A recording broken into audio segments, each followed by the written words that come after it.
Thanks for making it to Veterans Info Tap. I'm glad you made it. Let's talk about preparing now for future increases.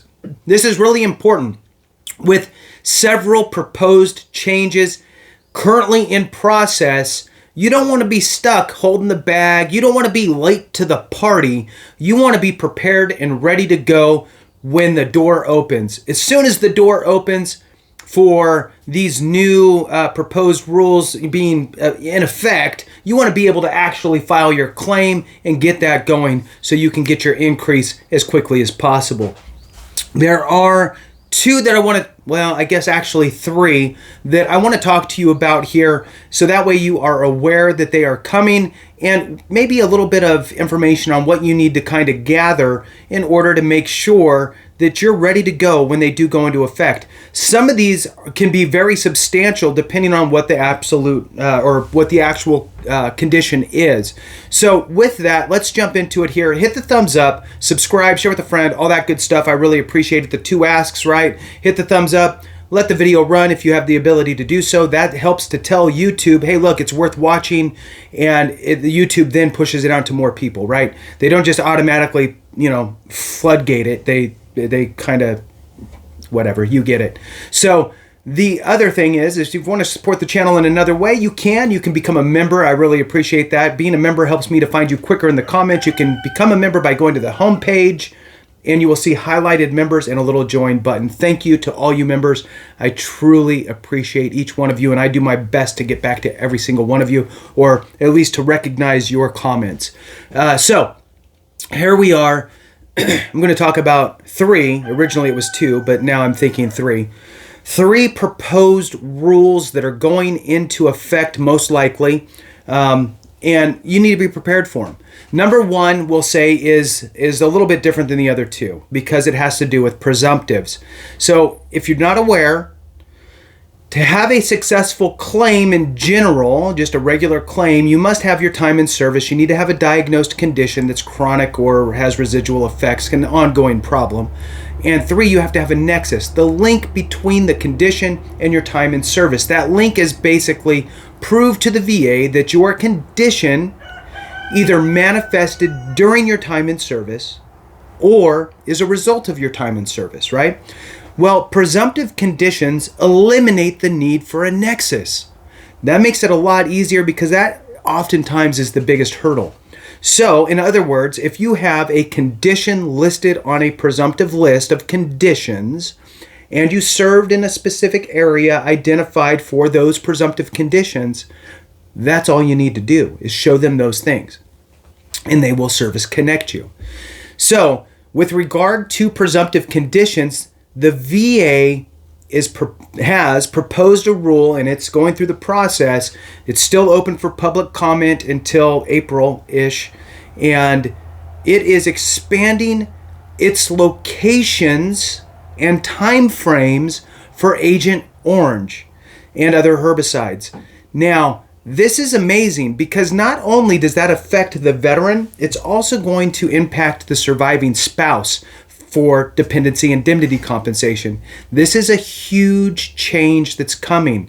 You need to be prepared for it and be ready to file for it. Let's say, for example, the exposure expanding location aspect is really, it's a lot of places throughout the U.S. What they're identifying is places where Agent Orange was stored, tested, and used.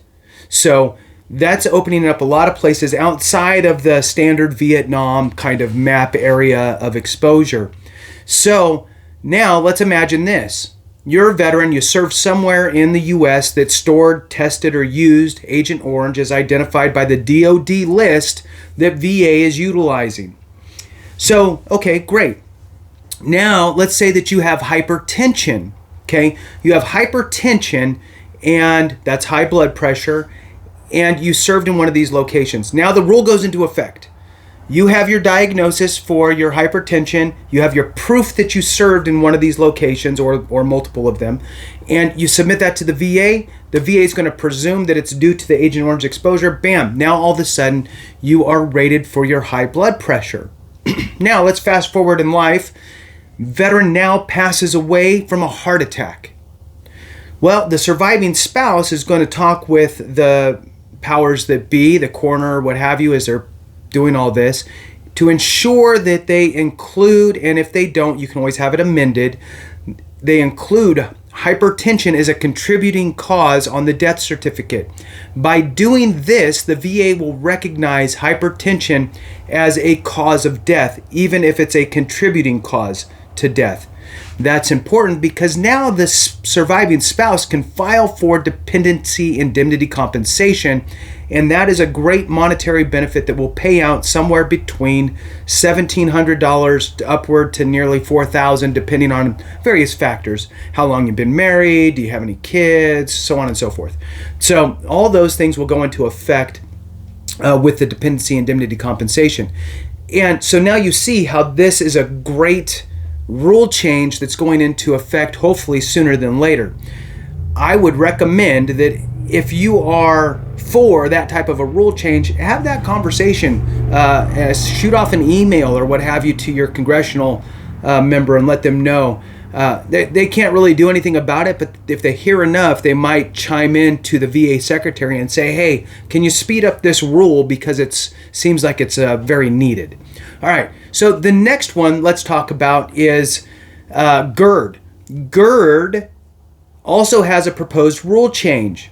This proposed rule change will lift the maximum rateable percentage from 60% to 80%.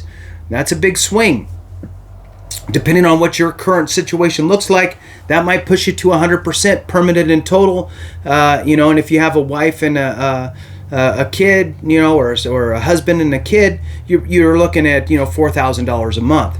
So what their proposed rule is a couple different things, but to just get to it, the way that it currently is, they take GERD, gastroesophageal reflux disease, bad heartburn, and they say, okay, let's rate that on hiatal hernia. And now what they're going to do is they are actually going to move, they're going to create its own diagnostic code for GERD. And then what they're going to do is they're going to move the rating from hiatal hernia criteria to esophageal stricture criteria.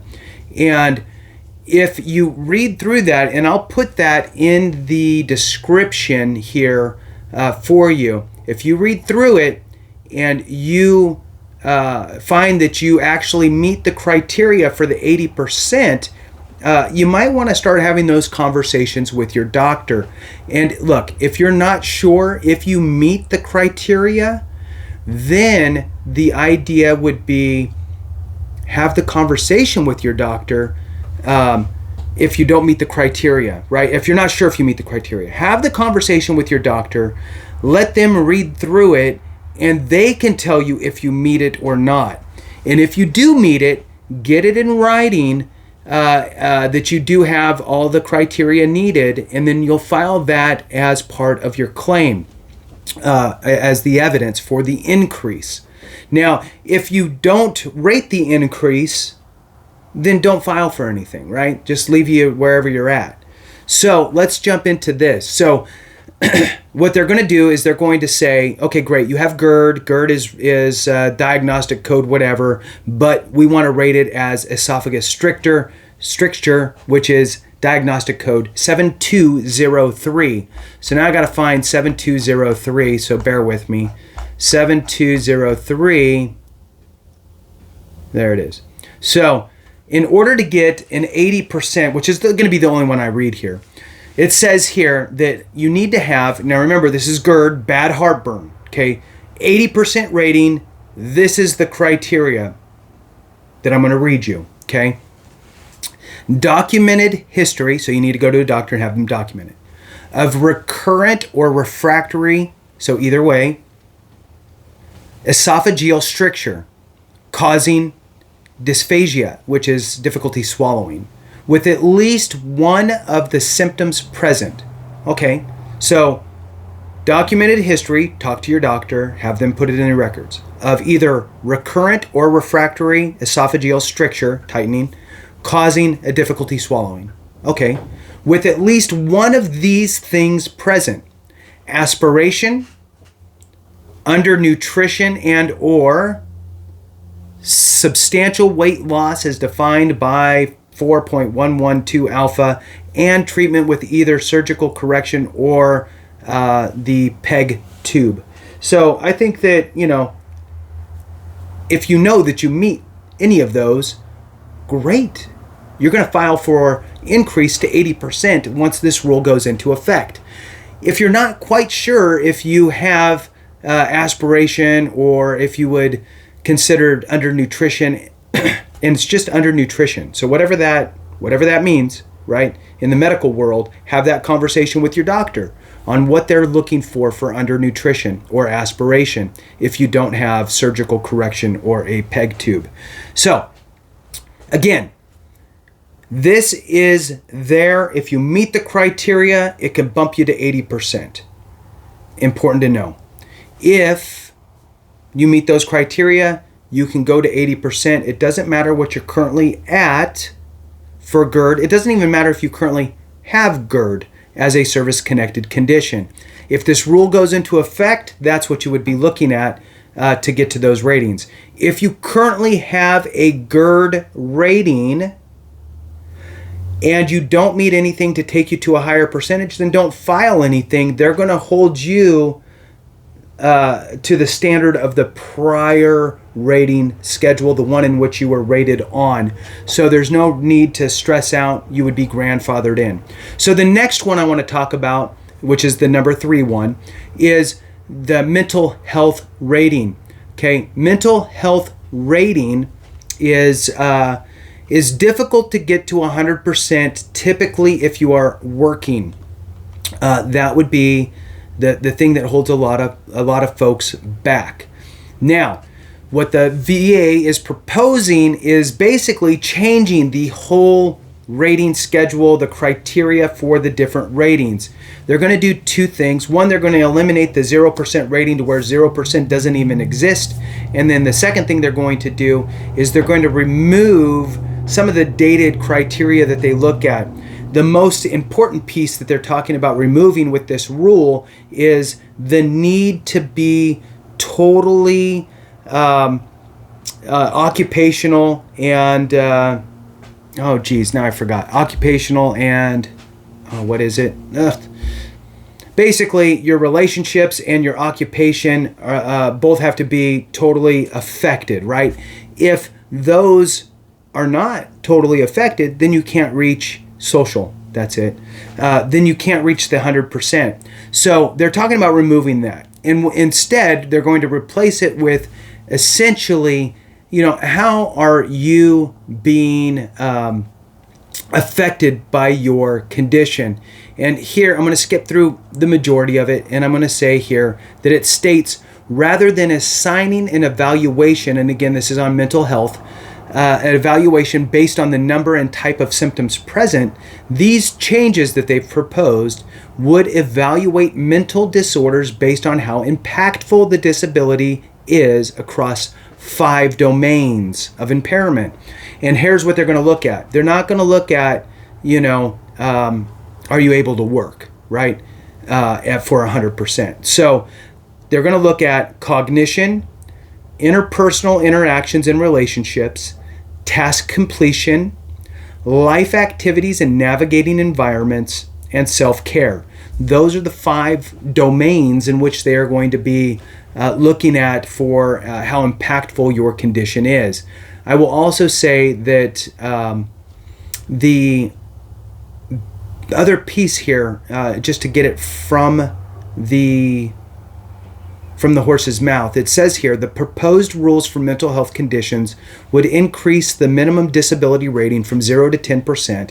The rule, this is the important part, the rule would get rid of a dated part of the rating schedule that prevents a veteran from getting 100% rating for mental health condition if they're able to work.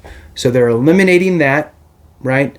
It says here that that getting rid of that dated part of the rating schedule that prevents a veteran from getting 100% rating for mental health condition if they're able to work. So they're going to get rid of that. You can work and get 100%.